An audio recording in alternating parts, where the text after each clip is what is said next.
Gambling's addictive, point blank, but unlike most public health challenges, according to Health Minister Dr. Dwayne Sands, it's a hidden problem. For most of our lives, it has been a vice that persons have secretly indulged.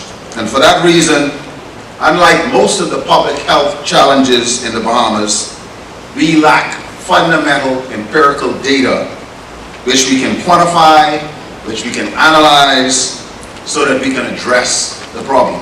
Dr. Sands notes that the Gaming Act of 2014 generally enables gamblers to play their heart's content without any restrictions. That said, he suggests that gaming operators set player protection policies to encourage responsible gaming. The act is large and a very complex piece of legislation, and I believe that some change is now warranted.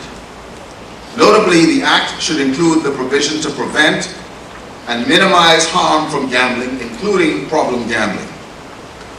From a public health perspective, I hope that an assessment will be undertaken of the gaming environment. This assessment should focus on better understanding of the dynamics of the electronics numbers gaming sector and the wider gambling environment as well, and what they mean for our current regulatory framework.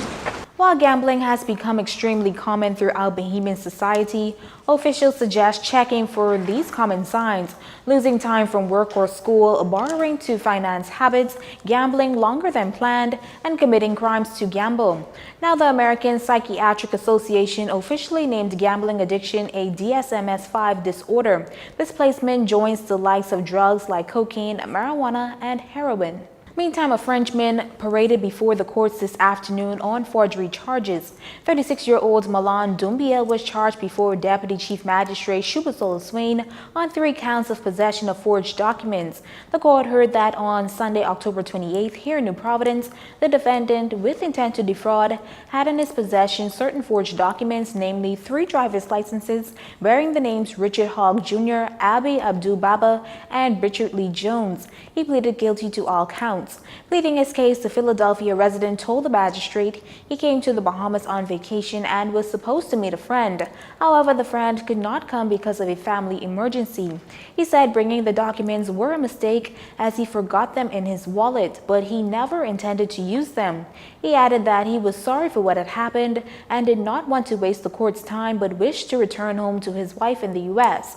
He was subsequently fined $1,000 on each count, or 9 months imprisonment. The fine was to be paid immediately and he is to be deported. The magistrate told the defendant the $2,000 confiscated could be used toward the payment of the fine. Meantime, Deputy Prime Minister and Minister of Finance Peter Turnquest jumping into defense mode following the opposition's critical assessment of how things have shaped up in the economy for the first quarter.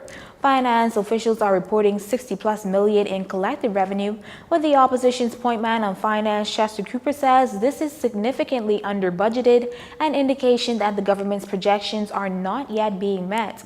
Further, he found the potential for seasonality in revenues to serve as a major red flag. Mr. Cooper anticipates there will be even more tax increases, added borrowing, or massive recessionary cutbacks by the end of the year. He also believes that many expenditure items are below budget and that this may be because of timing and a delay in payment. Further, if the report is to be taken as a literal barometer of tax collection, then the government, he says, has much ground to cover in meeting its goals. Well, the DPM is firing back, charging that coming from a party that left hundreds of millions of dollars in undisclosed, unbudgeted, and unpaid bills when booted out of office, one would think the opposition would remain silent. No doubt, he said, that proper cash management is a significant component of good fiscal management, but that unlike the opposition, the government's program does not include the manipulations of reported results. Mr. Turnquest went on to express optimism that barring unforeseen circumstances, the government will meet its deficit targets with no need for further taxes or unplanned borrowing. Revenue is up, but there's the concern that purchasing the Grand Lucayan Hotel property may have thrown those numbers off. To that, Finance Minister Peter Turnquest says the acquisition was an investment and should be seen as just that, adding that the deal is structured in a way that it does not affect above-the-line expenditure. we fully expect that those funds will be repaid to the government as soon as the Lucayan Renewal Holdings, which is the owner of the Grand Lucayan, goes out for its own borrowing, supported by the strength of the property. And so the net effect to the Bahamian people we expect to be zero. But so far we are happy, pleased with the way it's going. The amount of interest that is put into the property, and we're hopeful that our plan with respect to it will be realized very shortly. As for renovating the Grand Bahama property, the Deputy Prime Minister says the government hasn't made any commitment in this regard. The Board of Lucayan Renewal is looking at the entire property to see what may be done prudently and fiscally within our envelope, and to the extent that we are able to make some improvements, increase the number of rooms available, we will certainly seriously look at that. As many as 10 people are said to be interested in purchasing the Grand Lucayan. In terms of when a deal will be closed, the minister says he leaves that in the hands of Lucayan Renewal. You're watching JCN News. Stay with us. This segment of the news was brought to you by Alive.